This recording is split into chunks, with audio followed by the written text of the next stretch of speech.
Ele foi chamado de o político mais popular do planeta por Barack Obama, mas os últimos anos foram duros com o ex-presidente do Brasil.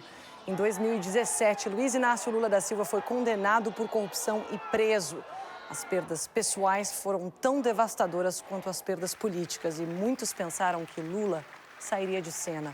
Mas no início deste ano, o Supremo Tribunal Federal do Brasil decidiu revogar as condenações que o mantiveram na prisão quase 2 anos e restaurou seus direitos políticos. As sondagens mostram que Luiz Inácio Lula da Silva está bem colocado para vencer Jair Bolsonaro na eleição presidencial do próximo ano. Meu convidado no Global Conversation de hoje é o ex-presidente do Brasil e superstar da política, Lula. Presidente Lula, muito obrigado por participar do Global Conversation. Quando nós conversamos pela última vez, em 2016, o senhor me disse que não se candidataria mais à presidência. O senhor disse que estava cansado, que queria deixar um espaço às novas gerações. Muita coisa aconteceu desde então e eu acredito que o senhor mudou de ideia. Olha, Anelisa, a primeira coisa que me fez mudar de ideia é que quando eu falei para você a primeira vez, eu pensei que com 75 anos eu estaria velho. E eu descobri que eu estou novo com 75 anos. E depois que o Biden, com 78, se candidatou e ganhou as eleições dos Estados Unidos, eu fiquei pensando por que não me candidatar às eleições do Brasil. Eu ainda não me decidi disputar as eleições. Nós dedicamos 2021 para que a gente possa brigar para conseguir vacina para todo o povo brasileiro, para que a gente consiga um auxílio emergencial para que o povo possa sobreviver e para que a gente consiga crédito para pequenas e médias empresárias continuarem mantendo seus empregos. Somente a partir do final do ano é que a gente vai, então, começar a pensar na questão das eleições.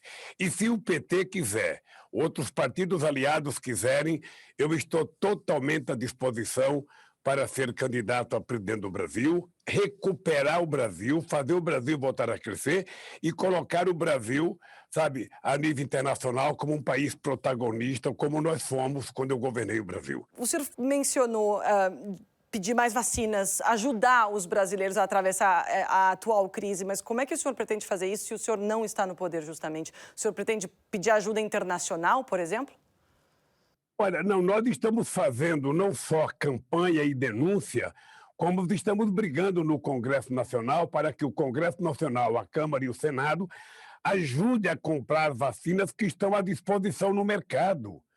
Sabe, o Brasil foi muito irresponsável, né, Elisa? O Brasil deixou de comprar 70 milhões de vacinas quando ele poderia ter comprado logo no início da pandemia. O Brasil, o presidente da República foi responsável, ele é um negacionista, ele não acredita no coronavírus, ele não acredita na vacina. A única coisa que ele acredita é em vender remédio que não presta para combater o coronavírus. Então, nós tivemos um problema. Mais da metade das pessoas que morreram no Brasil é pela irresponsabilidade e pelo comportamento do governo brasileiro. Se o governo tivesse se comportado de forma irresponsável, humanista, criado um comitê de crise, reunido os especialistas, os cientistas, a gente não teria a quantidade de vítimas que nós temos hoje.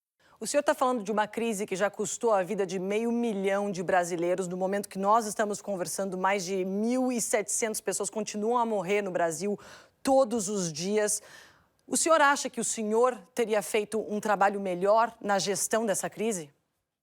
Teria, Annalise, sabe por quê? Quando surgiu a gripe H1N1, nós vacinamos 83 milhões de pessoas em apenas 3 meses. Ora, o presidente da República não é obrigado a saber tudo. O papel do presidente da República é o papel do maestro, é coordenar a sua equipe.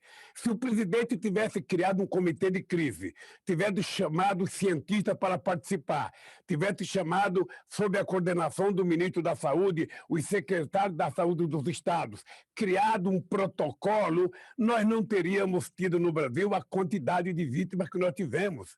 Por isso que eu digo sempre que metade dessas vítimas nós temos que responsabilizar nas costas do presidente da República e é por isso que eu faço questão de dizer que ele é um genocida pela quantidade de mortes que nós tivemos no Brasil.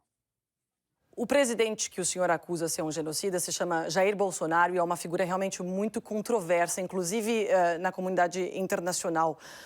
Porém, muitos culpam o seu partido, o Partido dos Trabalhadores, e as falhas desse partido pela ascensão de Jair Bolsonaro.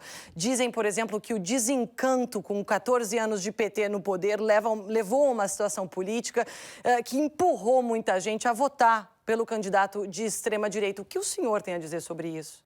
Olha, eu tenho a dizer que os que dizem isso são aqueles que votaram no Bolsonaro, aqueles que contribuíram para ele ganhar. Quem é que contribuiu para o Bolsonaro ganhar as eleições? Aqueles que me acusaram falsamente, aqueles que me colocaram 580 dias na cadeia para que eu não pudesse disputar as eleições, aqueles que fizeram acusações falsas contra mim e agora já estão provadas que as acusações eram falsas, que o juiz era parcial, que os procuradores faziam parte de uma quadrilha, tudo isso já está provado. O Bolsonaro é resultado de uma mentira, da farsa, ou seja, porque nunca se teve tanto fake news numa campanha, ele não participou de debate, ele mentia, e mentia descaradamente. Ainda hoje, Annelise, o Bolsonaro conta 4 mentiras por dia. 4 mentiras por dia. Ou seja, você imagina quanto que ele contou durante o processo eleitoral.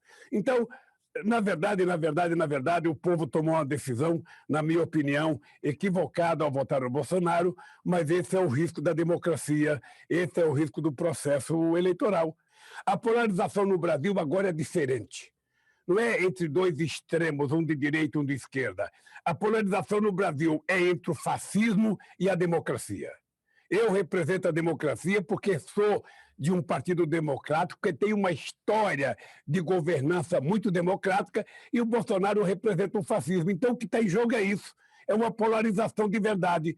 O povo vai decidir quem gosta de democracia, quem quer o presidente democrático ou quem quer a continuidade de um fascista no governo. É isso que está polarizado e a gente não tem que ter medo da polarização. A gente tem que ter consciência que depois das eleições, você ganhando as eleições, você vai ter que governar unificando a sociedade, conversando com todos os seres humanos daquele país e tentar construir uma governança em que as pessoas possam viver mais felizes, viver em paz, trabalhar e viver dignamente. É isso que eu vou fazer, já fiz. Já fiz uma vez, já fui presidente 8 anos, já consegui provar que é possível você construir um Brasil altamente desenvolvido, um Brasil que melhora a qualidade de vida do seu povo, e você sabe a luta que eu tenho contra a desigualdade para combater a pobreza.